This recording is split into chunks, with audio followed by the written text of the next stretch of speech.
1 2 3 start.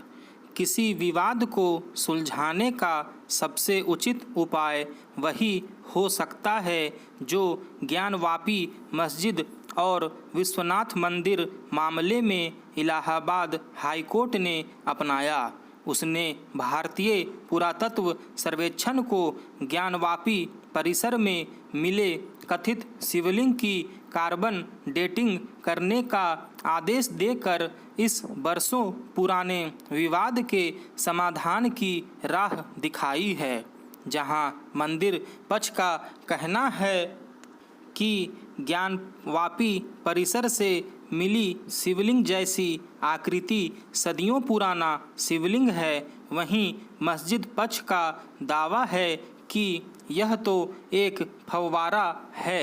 दोनों पक्षों में कौन सही है इसका पता यही जानने से चल सकता है कि शिवलिंग नुमा आकृति वास्तव में है क्या।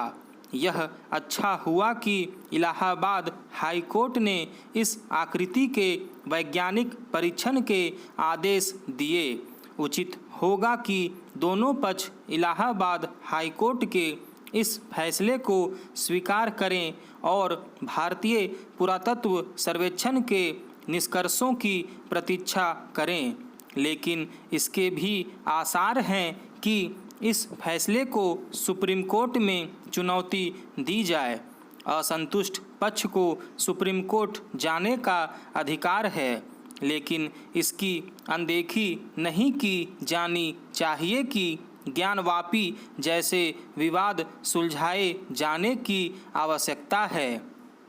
यह अपेक्षा की जाती है कि ज्ञानवापी विवाद सुलझाने में उतनी देर नहीं होगी जितनी अयोध्या मामले को लेकर हुई।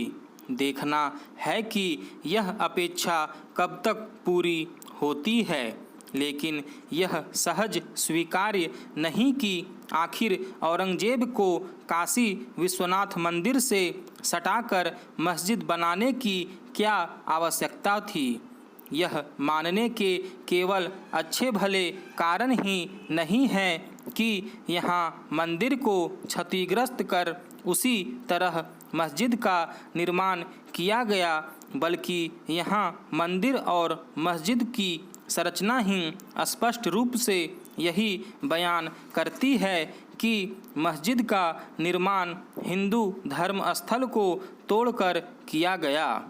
यह काम वाराणसी के अलावा देश के अन्य अनेक स्थानों पर भी किया गया।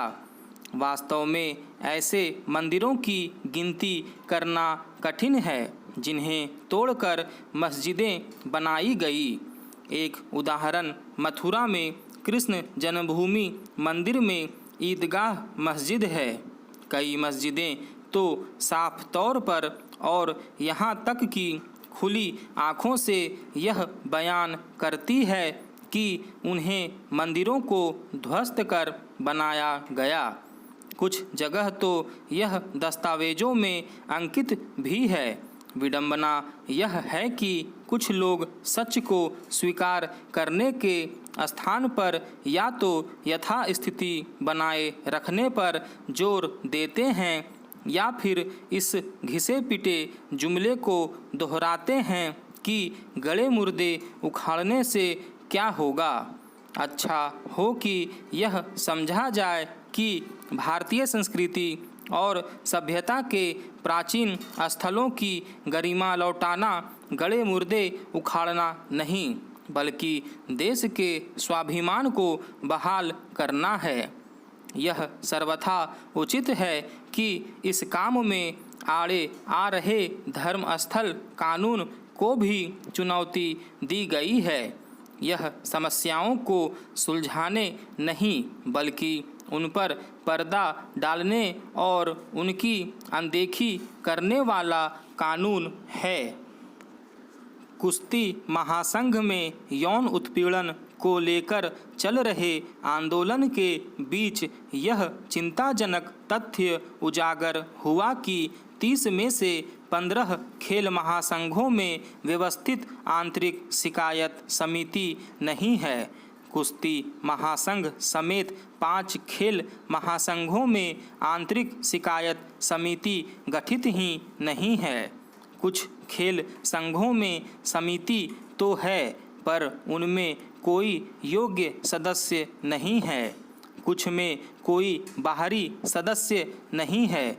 इस पर राष्ट्रीय मानवाधिकार आयोग ने खेल संघों से जवाब तलब किया है।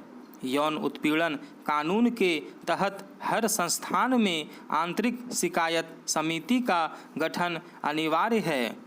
विशाखा कानून के तहत यह प्रावधान इसलिए किया गया था कि अगर किसी संस्थान में किसी महिला के यौन उत्पीड़न का प्रयास किया जाता है तो वह उस समिति के पास अपनी शिकायत दर्ज करा सके। उस समिति को अधिकार दिए गए हैं कि वह दोषी व्यक्ति के खिलाफ दंडात्मक कार्रवाई कर सके। इस व्यवस्था की वजह से संस्थानों, निजी कंपनियों आदि में महिलाओं के साथ पुरुषों के व्यवहार में बदलाव भी देखा गया। कई मामलों में दोषी पाए जाने वाले कर्मचारियों के खिलाफ कठोर दंडात्मक कार्रवाई की गई। कईयों को अपनी नौकरी तक गंवानी पड़ी। मगर हमारे देश में संस्थानों का स्वरूप भी हमारे समाज की तरह का ही है, इसलिए वहाँ भी पुरुष मानसिकता आड़े आती है। खेल महासंघों में आंतरिक शिकायत समिति गठित न किए जाने के पीछे भी यही मानसिकता काम करती देखी जा सकती है। इन समितियों में संस्थान के भीतर के कुछ ऐसे कर्मचारियों को सदस्य बनाया जाता है जो यौन उत्पीड़न को रोकने में मददगार साबित हो सकते हैं। उनमें महिला कर्मचारियों को तरजीह दी जाती है। फिर कानून में यह भी प्रावधान किया गया है कि उन समितियों में कुछ योग्य बाहरी लोगों को भी सदस्य बनाया जाना चाहिए।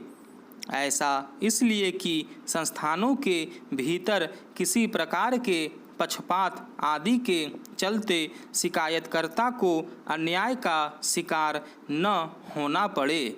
मगर इन नियमों का पूरी तरह पालन करना तो दूर, कई संस्थान आंतरिक समिति गठित करने की अनिवार्यता को ही धत्ता बताते नजर आते हैं। इसके पीछे का मकसद जाहिर है, न समिति रहेगी न कोई महिला शिकायत दर्ज कराएगी। फिर भी किसी से छिपी बात नहीं है कि कार्यालयों में अपने खिलाफ होने वाले दुर्व्यवहार की शिकायत लेकर महिलाएं अदालत का रुख करने में हिचकती है। हालांकि जिन संस्थानों में आंतरिक शिकायत समिति का गठन किया भी गया है उनमें से बहुतों में पक्षपात की शिकायत मिलती है। चूँकि समिति में उसी संस्थान के कर्मचारी सदस्य होते हैं, इसलिए उनमें किसी एक के प्रति झुकाव स्वाभाविक है। फिर ये समितियां समझा बुझाकर दोनों पक्षों के बीच समझौता कराने का प्रयास करती है। इस तरह मामला तो दब जाता है पर प्रवृत्ति नहीं खत्म हो पाती। पर इस बात से इनकार नहीं किया जा सकता कि आंतरिक शिकायत समिति होने से कर्मचारियों पर एक मनोवैज्ञानिक दबाव काम करता है। अगर कुश्ती महासंघ में सशक्त आंतरिक शिकायत समिति गठित होती तो महिला खिलाड़ियों को शायद इस तरह अपने उत्पीड़न की पीड़ा को सिसक कर सहन न करना पड़ता। उन्हें अपने प्रति हुए दुर्व्यवहार की शिकायत लेकर सड़क पर न उतरना पड़ता। वह समिति मामले को कानूनी ढंग से निपटाने का प्रयास करती।